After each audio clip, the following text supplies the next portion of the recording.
a story that you told that when you were about to graduate.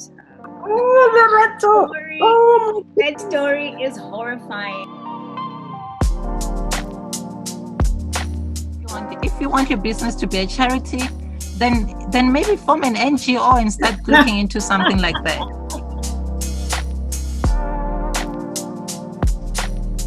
I don't believe in marriage, but you want me at your wedding.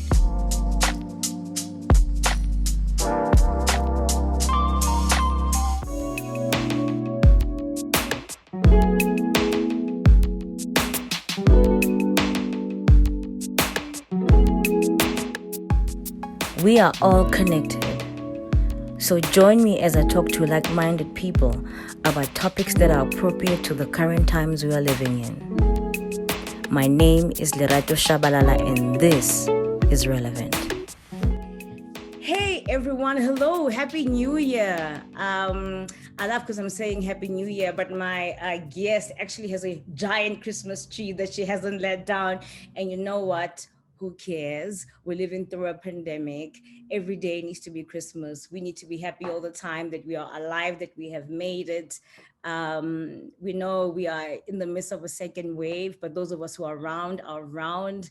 And let's give our lives everything. Let's give 2021 absolutely everything we've got. I am so excited to speak to my guest today. She is a feminist. I think she's an unapologetic feminist. She is a financial guru. She is a mama. She is a friend. She's a businesswoman, an entrepreneur, and also an author.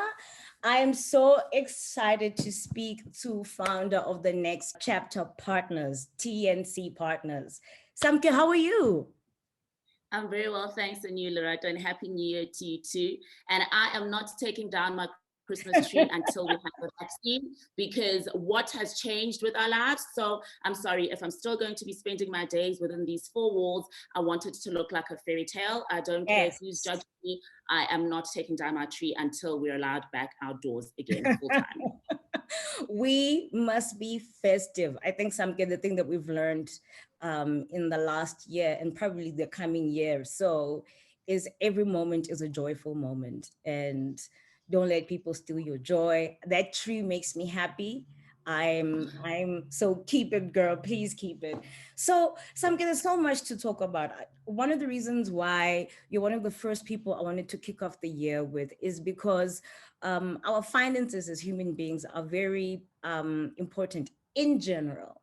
However, as women, and in particular African women, women of color, we have just not been given the breadth of showing the extent of what we can do when it comes to our finances. More than that, and I think something you'll agree that there's a lack of education that is missing actually from financial training for women. And Ringfence, Ringfence for me is chiclet, but financial chiclet, but like African chiclet, but like affluence, but like romance, but like travel, but like everything. So I want to know what made you go, I want to tell the story. I actually want to get people to learn about these four women, and in turn, in a way, learn about you also. So you're absolutely right in terms of finances and women. We know that women are economically marginalized, still financially excluded. Still, we know that in South Africa, for instance, the Black female is the most likely over indebted. And you're absolutely right in saying that there is a gap in terms of financial literacy. And remember that men and women have different learning styles. So many people would argue that there isn't actually a gap because there's a wealth of knowledge available from traditional finance platforms, finance magazines, even the rise of TikTok investors now, although I would caution that people, take that advice with a little bit of salt. But that was the point of Ringfence, to actually try and fill the gap in financial literacy for women in a learning style that we understand. So of course, I could have very easily written a financial book, saying, if you want to buy a house, these are the steps to follow. But I thought that why not make it anecdotal? Why not wrap it in a story, a very luxurious and fancy and fabulous story, so that it's easier to get through the content.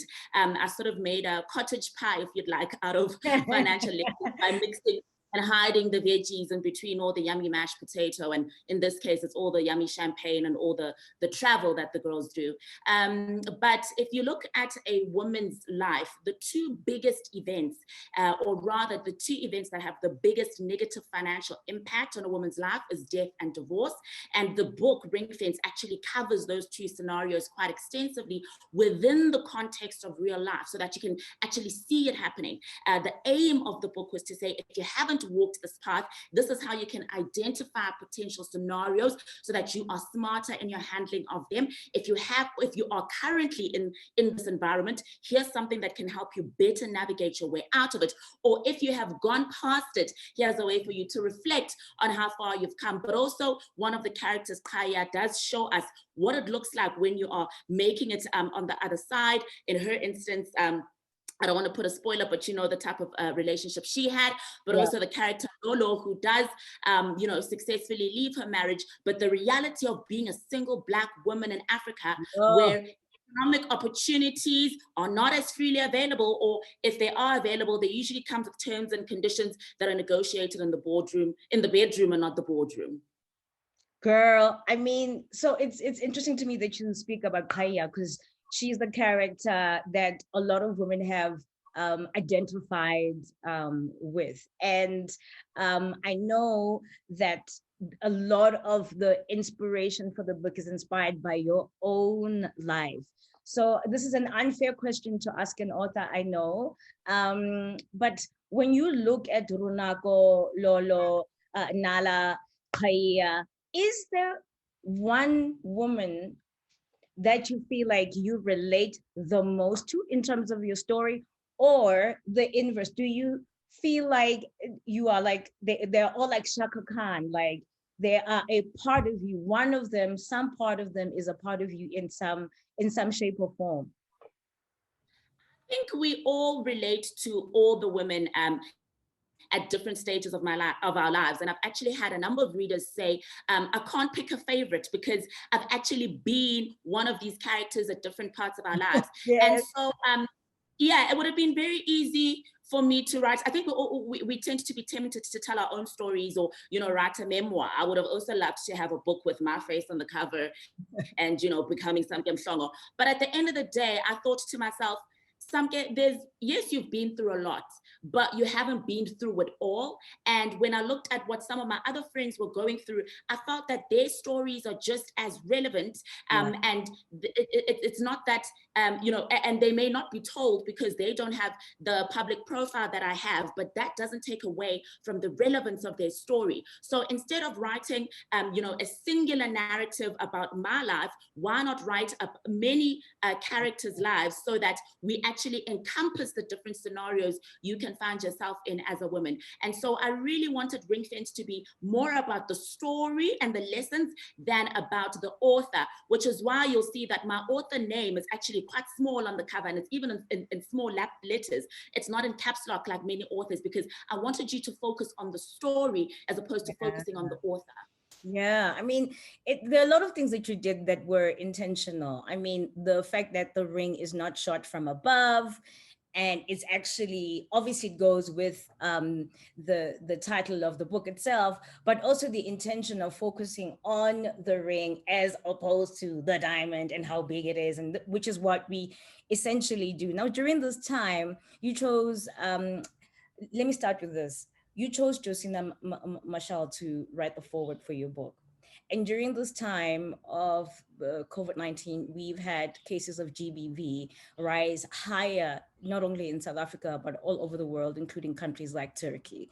And the toxic masculinity that we are faced with as women has really come up to the fore.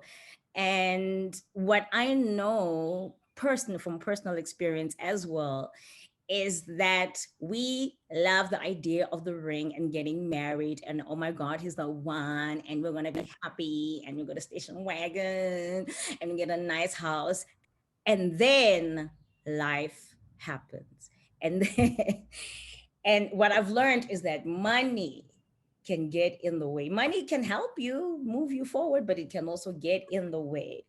So, what did divorce teach you? Because I know from my own experience that when you are in love and you come together, it's wonderful. But that separating of finances, whoa. I mean, somebody should have prepared me. And I was not married, but it felt like I was. So, death and divorce, two things that we don't want to admit as human beings, and you find yourself faced with the opposite of love, of the ring, of the diamond. What did you do, Samke? How did you, what did you learn about yourself in order to produce ukaya ulolo? You know, what did you learn about yourself? Because shoo, girl, you're not just teaching us about finances on the radio. You are like, you are helping us get through some heavy stuff. Finances don't exist in isolation. Money in and of itself is of no value.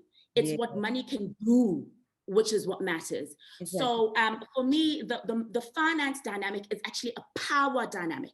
How much power do you have in your relationship to leave an abusive relationship, to get what's due to you should you decide to leave, to actually fulfill your own purpose and your own destiny? So I actually pulled a copy of Ringfence just to double check my page.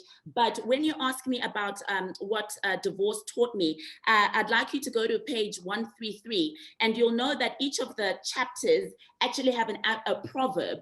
And the proverb on page 133 says, "Do not set sail on someone else's star." And that's what we tend to do as women. We tend to base our lives on our husbands or our spouses' trajectories, forgetting our own trajectories, our own stars, and our own directions in life. So I absolutely love marriage. I'm looking to get married again. I'm a big lover of love.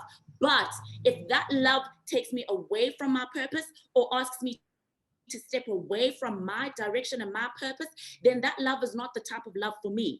And I don't want anyone having to settle for love for economic benefit, which is again the advent of marriage. Marriage was an economic construct. Okay, people got married for Exactly. economic reasons, for status reasons, and not for love. And of course, there's some cultures that can say, you know, love is an illusion, happiness is an illusion, you'll learn to love each other.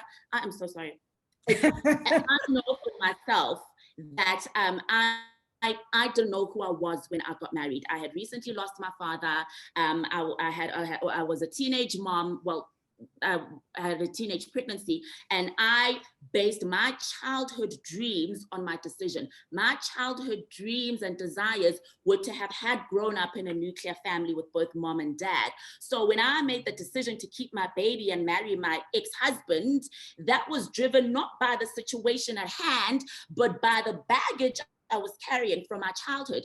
And that's why with the characters, you actually see a lot of their childhood play out in how they make their financial decisions and their romantic decisions. So Yeah. I actually consulted with a clinical psychologist to say, do these characters make sense from childhood right to the very last page, so that you can start picking out a pattern in your potential spouse, and more importantly, in your own actions, to identify those behaviors that don't suit and don't serve you. You know, it's so interesting that you say that, because what I learned in the last year is my relationship with money is has had a direct correlation with who I date, who I'm with. And one of the things you say is that a woman, along with black shoes, needs a good lawyer. I think you also say a good advisor. And one of the things you say is that a woman needs a good psychologist. Now, let me tell you, when I saw that, I was like, girl, you better preach. I'm about to stand up and shout right now. Let me tell you why. Because I didn't understand how my childhood, how I was raised, was influencing who I was choosing and why I was choosing them. And that that the relationship I saw my mom and dad have with money directly affected what I thought partnerships were about. And so I have made the biggest blunders. And please, some can understand, I'm not trashing any of the guys I've been with, because it's about me. It has nothing to do with them. It's about my childhood, where I come from. So I learned the direct relationship between our relationships and money. Why do you think, it's a good advisor who can be a friend or a pastor, a lawyer, but why do you think the understanding our psychosis is so important to improving not only our relationships, but our relationship with money as women?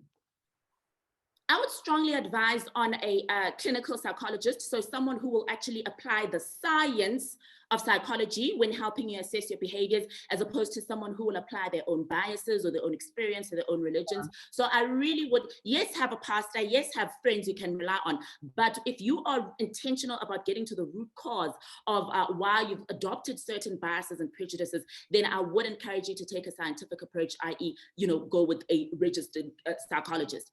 Now, the reason it has such an impact on our relationship is because this is where our view of the world is formed. Remember that there's a saying that the world isn't as the world is as you see it. Exactly. Right? We can go through, there is no such thing as truth. There's only a set of events, and it's our interpretation of those events. I always say we're always a bitch in someone's story. So I've let go of the dream of being considered nice by people. Oh, yeah. There are some people that will stand for me and say Samke is the absolute best, biggest heart. And some people will say, I cannot stand her. She's a waste of time. I don't understand the fascination. And I've learned to live with both as long as I'm living my truth. Because consistency, if it buys you nothing else, will buy you respect. And I'm at the phase of my life where I want respect. So where I'm going with this is you need to first accept and understand that you have biases and prejudices, which are not the truth, but are your perception. And that perception can either serve to actually serve you positively or to actually be to your destruction. And you see that in everything, it has a pattern. Your spending behavior, whether you can effectively lose weight or not, because that is linked to your ability to budget and save, because it's a manifestation of discipline, right? Even your relationships, you can't say, oh, men are trash, men are abusive. Who are you attracting? And how are you making that selection? Okay. So once you start looking at you with regards to your relationships, and these relationships are your colleagues, your friends, and even romantic relationships, look at your wealth, your financial health, look at your spirituality, and look at your physical health, because those are the 4 elements of happiness, right? Your physical health, your wealth, your spirituality, and your relationships, and all forms of relationships. Then you can start picking out the patterns and seeing, if you're not happy with the picture, what's the common denominator? You. So go. Exactly. That's why I said I don't blame anybody I have been with, because it has all been a lesson for me. It was never about them. It was always about me, Samke, always. And now at 40, I finally understand that oh, sis, like, it ain't nothing to do with them. You have got to get together with yourself. So as a financial expert, as an entrepreneur, as a mom, and as a woman, what do you think are the 4 or 5 mistakes that women make when it comes to love and relationships that we can see played out in the book? Because I have a feeling, I have a feeling that all of us, there's a thread. There's certain things we do that we have blind spots to, that you think there's a woman watching this right now who needs to hear you tell them their blind spots. And this is a, whoever you are who needs this is a PSA for you and for me, because we've all had this moment. What are those blind spots? What are those mistakes that we make, that we as women, when it comes to money and relationships, that we need to be aware of? Okay, so I'm actually going to base it on 5 of the chapters in the book that I've literally just chosen randomly, because each chapter actually encapsulates financial legal lessons. But if you go to the contents page, even the chapter titles actually have hidden meanings. So the first lesson, or the first mistake, I would say I would base on chapter 1, which is once upon a time. We live a fairy tale life. We put our head in the sand and think that things will sort themselves out, things will work themselves out. I've prayed, I've lit 2 candles, now just sit and manifest. No, manifestation is the combination of prayer, writing down your goals, and then working for those goals. It's intentional, right? So we tend to gloss over issues, we tend to avoid issues and hope that they'll somehow work themselves out, okay? One of the quotes in the book says, do not stand in a place of danger praying for miracles. We tend to actually put ourselves in situations that are dangerous and then think we'll just fast our way through it. We need to stop that, okay? We need wisdom. And God says he who does not have wisdom must pray for it and he'll be given wisdom, okay? So we need to start acting wise. That's the first mistake. We gloss over things, we avoid scenarios, we avoid taking charge. Number two, I would based on chapter 3, which is the mother wound. A lot of us don't talk about trauma from our mothers. A lot of us don't talk about pain from our mothers, absent mothers, abusive relationships with our mothers. And you know the scenario, what happened with Nala and her mother and the pent-up anger her mother had towards Nala's father even, but it manifested in her relationship with Nala. So I think number two, it's us to actually go back to our childhood traumas and to let go of those biases and prejudices that don't serve us. That's another mistake we make as women. And, you know, that childhood trauma can also usually manifest in also our daddy issues. You know, looking for fathers in our partners as opposed to looking for partners in our partners. Yes. The third mistake, which is the title of chapter 8, sixpence in her shoe. Now, we all know the saying, something old, something new, something borrowed, something blue. And this is basically an idiom to say what a bride must take with her into her marriage. A lot of people don't know that saying or that idiom ends with, and sixpence in her shoe. So sixpence in a shoe, the old Anglo-Saxon people that came up with this quote said, a bride must always go with sixpence in her shoe in case she needs to leave that marriage, i.e. she must always enter the marriage with the resources to leave that marriage. Tina, we enter the marriage looking for the resources to live, okay? We make a marriage an economic plan. And so I say, go in already having established yourself. Go in already, you know, owning that first property or having established your career so that if you decide to be a housewife, great. But if you need to get back into the workforce, like Lolo found herself having to do, you are actually adequately equipped to do so in a way that affords you the life you want for yourself, all right? So that's another mistake we make. We enter into marriage as as an economic resource as opposed to building our own economic resources before entering into marriage.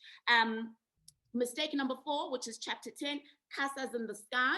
We know the saying castles in the sky, but Lolo decided to build her casa, her home in the sky. And we know how she was very unceremoniously kicked out of her home when her marriage didn't work out. And we have so many scenarios like that from our parents. Have you secured even the roof above your head? I don't know how many women live in homes where the man is like, if you don't do that, you can get out of my house. Sis, I know about securing the bag, secure the roof over your head. Yes. So painful to have someone threaten you with something as basic as shelter. So, and that's another reason why many women tend to stay in abusive relationships. So don't build your castles in the sky. Make sure you always have an exit plan. Make sure you always can stand up on your own feet, regardless of how wealthy your man is. Again, do not set sail on someone else's star. And then finally, mistake number 5, which is chapter 13, titled Inner Eniola. Find your inner Eniola. Now, we know in that chapter, Kaya gets named Eniola by the waitresses at Federal Palace, a hotel. And basically they said, you are a woman of wealth. And she said, no, but I'm broke, I'm poor, blah, blah, blah, I don't feel wealthy. They said, no, you are the wealth. It's you. It's not what you wear. It's not what you drive. It's you. So I've taken a decision to not wear name brands or visible labels because, you know, some people have power bestowed upon them by labels. Some people breathe power into, you know, the clothes that they wear. So I know that because I am of value, I am worthy, I can wear anything, I can be riding on the bus, honey, and I will still sit up straight back, okay? Exactly. And ask you very quickly, would you require some change? Because I am the value. I don't get it from outside factors. So another mistake we make as women is that we tend to not see our value. And then only later on do we reflect and say, oh, but I gave up so many of my dreams for him. I slowed down my career for him. Why? Why didn't you go for your dreams? dreams? Why didn't you fulfill your career? So we need to take accountability for ourselves. And truthfully speaking, if I had gone even 5 or 10 years ahead in my career and really reached my peak before deciding to choose a partner, I would have chosen a partner based on very different values and fundamentals, because I would know that he is the custodian and the companion to all this value that the world needs. And so I would have made that decision based on very, very different fundamentals. And those are the 5 mistakes that I would say we make as women. I think that is amazing. One of the things I want to say to you before we wrap up is that for me, Ukaiya suffers from serious imposter syndrome. And I think a lot of women have imposter syndrome, where you feel like you don't belong in that space. And this is why Uzo Zibini said to us, take up space. It is because we constantly have that imposter syndrome. We're not sure about ourselves. We're always wondering about this. And as the quote in the first chapter says, if you don't know where you're going, any road will take you there. And that is a quote by George Harrison. Everybody, this amazing book called Ringfence by Samke Mhlongo is available at Exclusive Books. And I think it take a lot as well. Hey, not yet on Take a Lot, but definitely Exclusive Books and Bargain Books. Please do phone ahead, because stock is definitely moving fast. So some stores are sold out, some stores are waiting for orders. Please do phone ahead, but you can also get it online. We'll deliver to your door, because I don't want people going out unnecessarily. So we'll deliver to your door if you order on www.ringfenceonline.com. ringfenceonline.com. ringfenceonline.com. You can order your copy, learn the amazing stories of these South African women who, I must say, what I love is that you've put every person from every background, from affluent to middle class, and we all converge in real life. And it makes sense that we converge in this book as well. I think what you have done, what you continue to do for Black women, which is to educate us, help us understand our finances, our relationships, how we feel about ourselves, and that we are the magic. We are the magic. We are the thing. We are the women that we think we are. And you, Samke Mhlongo, are the woman that you think you are. Thank you for being you. All the blessings and safety for 2021. And guys, get stuck in. It's a great book. It's a great, great book. Samke, thank you so very, very much for gracing with your presence on Relevant. Thank you for the invitation. I'm so absolutely humbled, and thank you for the feedback and for taking time to read that. It's a thick book. Yeah. Okay, 395 pages. You need to put aside time. So thank you for honoring my work with your time. I appreciate that. Thank you. It is my absolute pleasure. Remember, it's available in Exclusive Books. It is ringfenceonline.com. If you want to get the book, have it ordered, it can come to your house, very safe. And she is on the socials, on Twitter as well as Instagram. Find her. She's stylish. Her life is amazing. You will have jealousy. And all the best, Samke. Thank you for being you.